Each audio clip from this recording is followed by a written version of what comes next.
7 years ago, Emma Sullivan woke up screaming. Not the kind of scream that fades with morning coffee, not the kind you laugh about over breakfast. This was the scream that carved itself into her bones, the kind that made her roommate break down the door, convinced someone was murdering her. In a way, someone was. Emma was 21 then, a graduate student at MIT, buried in astrophysics equations and surviving on instant ramen. Normal life, normal dreams about failing exams or showing up to class naked. But that night, something changed. The dream was wrong, too sharp, too real. She was older in it, maybe late 20s, standing in a place that didn't exist yet. A lunar station, she somehow knew, though she'd never been off Earth. The walls were white polymer, the kind that filters radiation. She could feel the reduced gravity, that strange lightness in her legs. And then she saw him. The alien wasn't like the movies, no gray skin or black eyes. He was almost beautiful, tall, elegant, with skin that shimmered like oil on water. But his eyes, God, his eyes, 3 of them, arranged in a triangle across his face, each one a different shade of amber. He was crying. That was the worst part. Not the knife in his hand, some weapon that hummed with energy she couldn't name. Not even the fact that she knew, absolutely knew, he was going to kill her. It was the tears. "I'm sorry," he whispered, in a language she shouldn't understand, but did. "I'm so sorry." The weapon came down. Emma woke up. She told her therapist about it. Dr. Chen nodded, made notes, suggested it was stress from her dissertation. "The mind creates elaborate scenarios," she said. "It's completely normal." But it wasn't normal, because Emma remembered everything. The pattern tattooed on his left hand, circular like a solar system collapsing into itself, the way he smelled like ozone and something sweet, the exact weight of his grief. You don't remember dreams like that. Not for 7 years.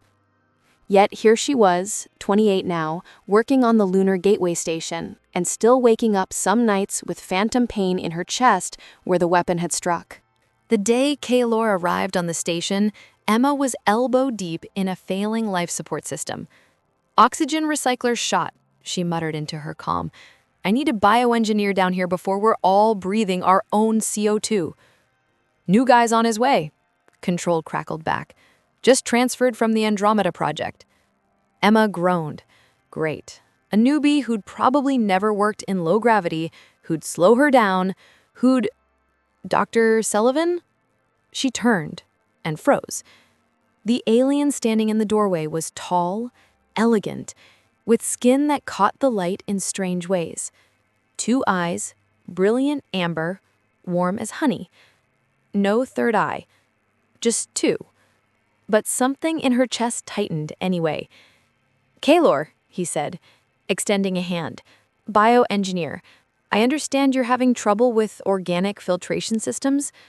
His voice was gentle, kind. Nothing like the voice in her dream. Emma forced herself to breathe. Yeah, the bacterial colony's dying. We've got maybe 6 hours before air quality drops to dangerous levels." He moved past her, and she caught his scent. Ozone. And something else. Something sweet. Her hands started shaking. "Dr. Sullivan, you all right?" "Fine," she lied. "Just tired." They worked together for the next 4 hours. Kaelor was brilliant, seeing solutions she'd missed, working with a precision that bordered on artistic. At one point, a coolant pipe burst, spraying them both with sub-zero liquid. Without thinking, he pulled her back, his body shielding hers from the worst of it. "Are you hurt?" His hands were on her shoulders, checking her suit for breaches. "I'm fine. You?" "I'm fine."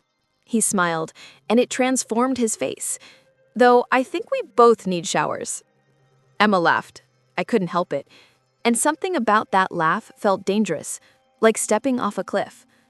Over the next 3 months, Kaelor became part of her life. Coffee in the observation deck at 0600, lunch debates about whether Earth or Andromeda had better poetry. Late nights fixing systems that always seemed to break when she was alone. "You know," he said one night, floating beside her in the zero-G maintenance shaft, "I came to Earth looking for something." "What?" "Peace, I think. My world, we had a war, lost a lot of people. Too many." His voice went somewhere dark. "I thought maybe here, among humans, I could forget." "Can you?" He looked at her, really looked at her, and Emma felt something shift in her chest. "I'm starting to." Kaelor proposed on the observation deck, with Earth hanging blue and impossible overhead. "I know this is fast," he said, fumbling with a ring he'd made himself, some Andromedan metal that changed color with her mood. "I know we're different species. I know people will talk. But, Emma, I've never felt this before.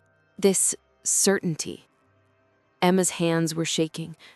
"Kaelor, you don't have to answer now. I just needed you to know. If you want time." "Yes." He blinked. "Yes, you want time, or yes, I'll marry you, you beautiful idiot." The wedding was small, 15 people in the station's garden dome, surrounded by tomatoes and hydroponic lettuce. Emma wore a simple white dress. Kaelor wore traditional Andromedan formal wear, something that looked like liquid silver. She'd never been happier. That night, lying beside him in their tiny cabin, Emma traced the patterns on his hand. They'd been married for 6 hours. "Tell me about these, the tattoos." Kaelor's hand twitched. "They're navigational, old tradition, star charts, basically. They're beautiful." She fell asleep smiling and dreamed. The dream was different this time, sharper. The alien, the three-eyed alien, was still killing her, but now she could see his face more clearly, the pattern on his hand, the exact curve of his jaw. And this time, she heard what he said after. "Forgive me. Emma, forgive me. I love you. God help me. I love you." She woke up, gasping. Kaelor was instantly awake beside her. "What's wrong? Nightmare?" Yeah, just old dream." He held her. His heartbeat was different from a human's, 3 chambers instead of 4, a different rhythm. But it was steady. "You're safe," he whispered. "I promise. You're safe." Emma wanted to believe him. The hidden section of the lunar base was off-limits to most personnel. Ancient lava tubes, converted into storage and emergency shelters. But Kaelor had clearance. Bioengineers needed access to the deep storage freezers. "I wanted to show you something," he said, leading her through the airlock. "A place I've been working on." Deep in the tubes, he'd created a space just for them. Bioluminescent plants from Andromeda, casting everything in soft blue light. A bed, privacy. "This is incredible," Emma breathed. "I wanted us to have somewhere that was just ours, away from the station, the cameras, the..." She kissed him, long and deep. "Thank you." They made love under alien starlight. After, lying tangled together, Emma felt something she'd never felt before, complete peace. She got up to use the bathroom, a tiny unit Kaelor had installed. That's when she saw his bag. She wasn't snooping, not really. The bag had fallen open, and something inside caught the light. A photograph. Emma picked it up. The photograph showed Kaelor, but not the Kaelor she knew. This one had 3 eyes arranged in a perfect triangle across his face. 3 amber eyes, each a different shade. Her hands went numb. There were other things in the bag. Medical records in Andromedan script. She couldn't read most of it, but she recognized some of the diagrams. Surgical procedures, reconstruction, the modification of... Emma! She spun. Kaelor was standing in the doorway, naked, beautiful, and utterly terrified. "Please," he said. "Please let me explain." Emma's hand found the emergency beacon on her suit. One press and security would come running, but her finger wouldn't move. "You have 3 eyes. You had 3 eyes." "Yes," You had surgery? To look more human? Yes. Why? Kaelor's 2 eyes, his modified human-passing eyes, filled with tears. Because you couldn't fall in love with a 3-eyed alien. Because I needed you to see me as safe, as someone you could trust. The room was spinning. The tattoo on your hand, I've seen it before. Emma. I've seen it in my dreams. For 7 years, I've had the same dream. An alien with 3 eyes and a tattoo like yours kills me. He cries while he does it. He says he's sorry. Silence. Kaelor, did you come here to kill me? He closed his eyes. When he opened them again, they were steady, resigned. Yes. Emma should have run, should have screamed, should have pressed that beacon and let security handle this. Instead, she said, "Talk." Kaelor moved slowly to the bed, sitting on the edge, hands visible, surrendering. My people have limited time travel technology, very limited. You can only send one person, and only once. It takes decades to power up, but it works. Why send you? Because in 14 years, you're going to make a discovery. You're going to figure out faster than light travel. Real FTL, not the crude wormhole technology we use now. Emma's legs felt weak. She sat down, as far from him as possible. That's good. That would change everything. It would, and it does. But your FTL drive has a side effect. It creates a specific type of radiation. Radiation that's harmless to humans, harmless to most species. But to my people, it's fatal. Your ships will spread it everywhere. In 50 years, my entire species will be extinct. The blue light from the plants made everything feel unreal. So you were sent to kill me? To prevent the discovery? Yes. How long have you been here? 3 years. I was supposed to do it immediately, but I laughed, bitter. I'm a scientist, Emma. I wanted to understand you first.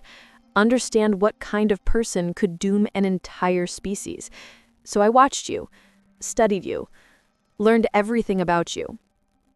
And you were brilliant, funny, kind to everyone, even the janitors others ignored. You cried at stupid movies. You sang badly in the shower. You were wonderful. Emma felt sick. So what? You fell in love with your target? Yes. Simple, honest, devastating. I fell in love with you. Completely. I got the surgery because I couldn't stand you seeing me as alien, as other. I wanted to be someone you could love back. I wanted to be Kaelor, your colleague, not the 3-eyed monster from your nightmares. How did I dream about you before we met? He hesitated. Time travel has quantum effects.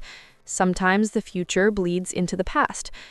You've probably been dreaming about your death since the moment I decided to travel back, your subconscious mind picking up ripples in causality. That's insane. Yes. Emma stood up, pacing. Her mind was racing through possibilities, through implications. You said you were supposed to kill me immediately.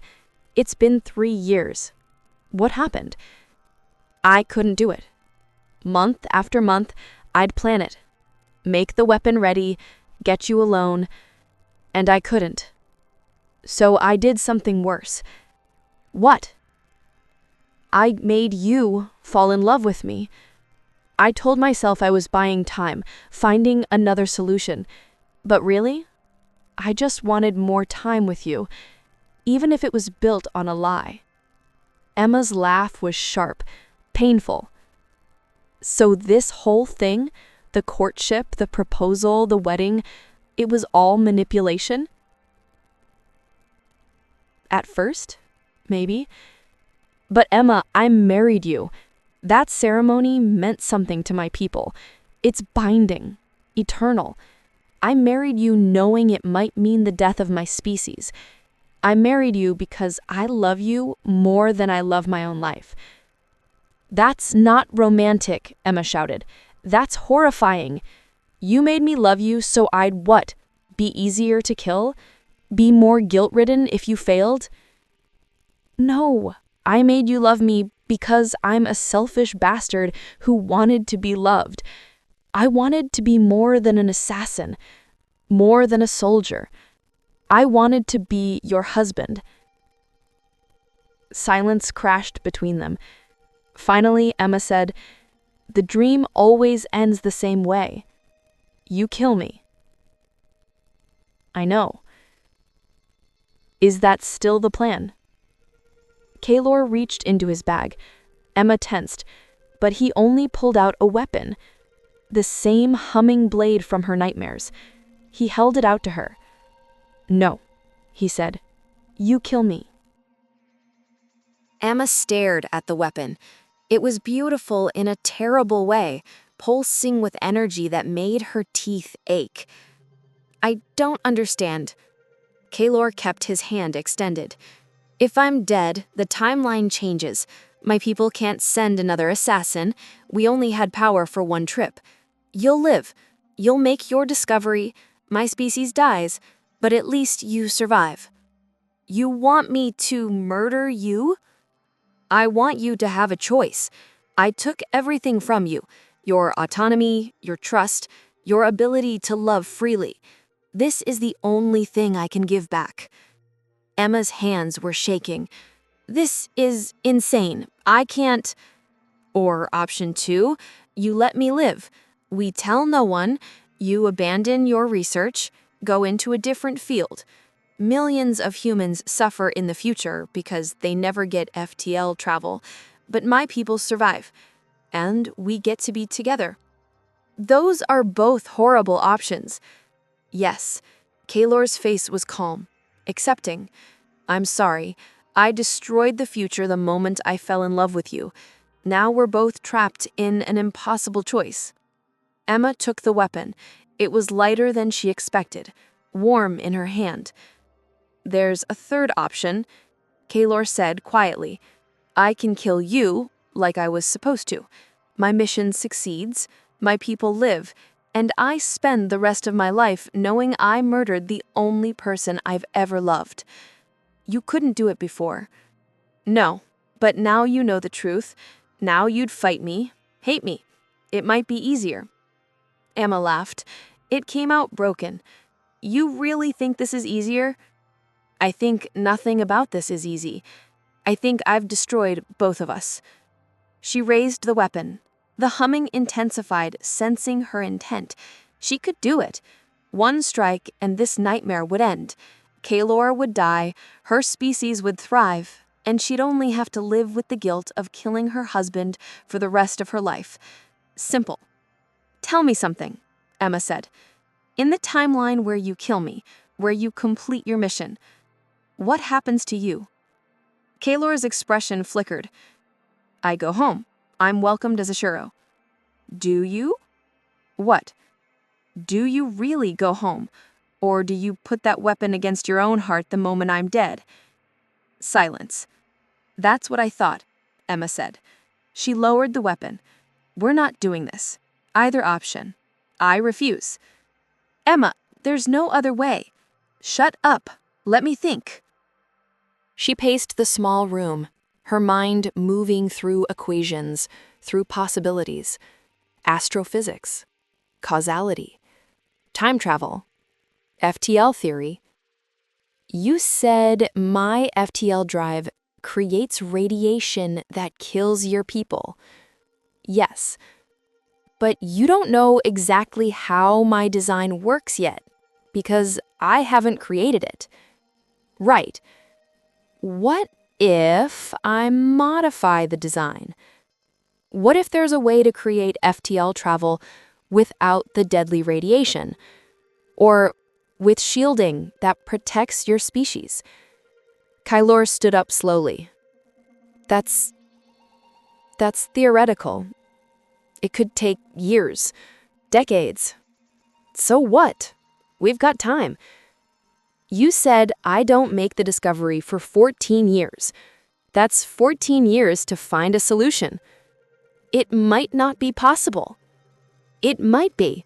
I'm brilliant, remember? You fell in love with my brain as much as anything else. She smiled, sharp. And you're a bioengineer. You know your species' physiology better than anyone. We work together, we find a way to make FTL travel that doesn't kill anyone. And if we fail? Emma met his eyes, those two amber eyes that she'd fallen in love with. Then we fail together. But I'd rather spend 14 years trying to save everyone than 1 second choosing who dies. Kaelor was crying now. Proper crying, tears streaming down his modified face. You're insane. Yeah, well, I married an alien assassin who's been stalking me through time and space. Insanity seems to be my brand now. He laughed. It was a broken sound, relief and terror mixed. I don't deserve you. No, you really don't. Emma set the weapon down. You lied to me, manipulated me, put my entire species at risk because you were too cowardly to do your job or too principled to see it through. You're a mess, Kaelor. I know. But you're my mess, and I'm not giving up on us. Not yet. She crossed the space between them. Kaelor didn't move, didn't reach for her, like he was afraid she'd shatter if he touched her. I need time, Emma said. Time to process this. Time to be angry.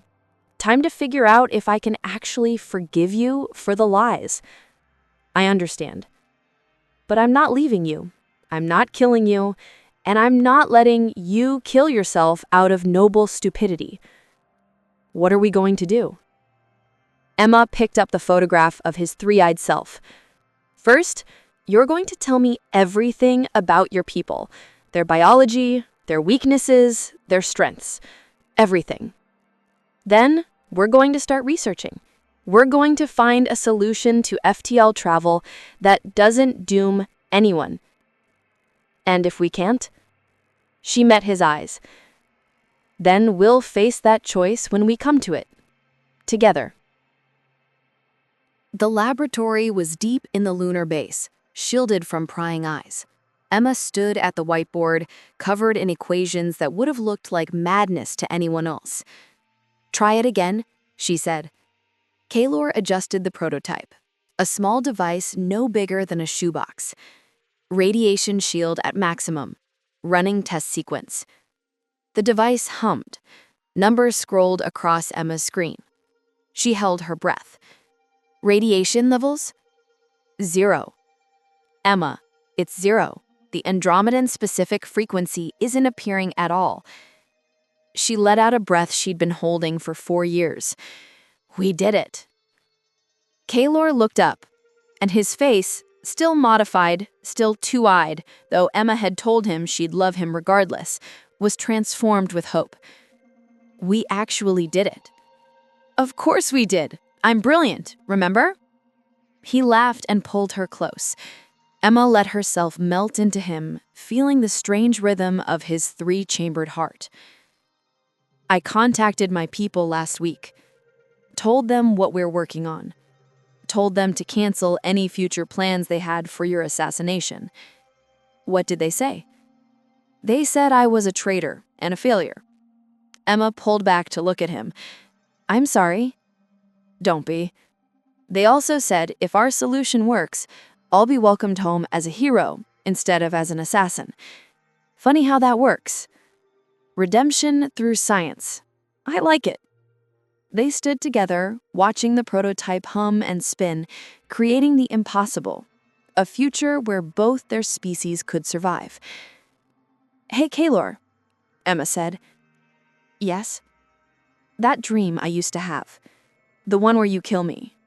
I haven't had it in over a year. He tensed.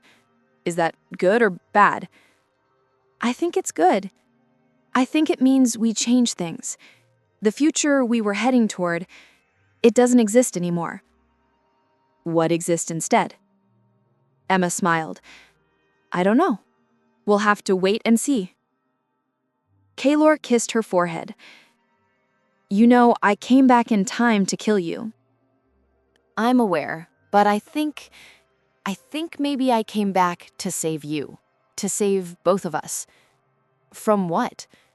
From a future where we never met, where I was just a soldier and you were just a scientist, and neither of us knew we could be more. Emma leaned into him, watching Earth rise over the lunar horizon. That's almost romantic. Almost? Would be more romantic if you'd led with that instead of the whole, I'm here to murder you thing. He laughed, that wonderful, surprised laugh she'd first heard 4 years ago in a broken life support room. I'll remember that for next time. Next time you time travel to assassinate someone? Next time I fall in love. Emma turned to face him fully. There won't be a next time. No?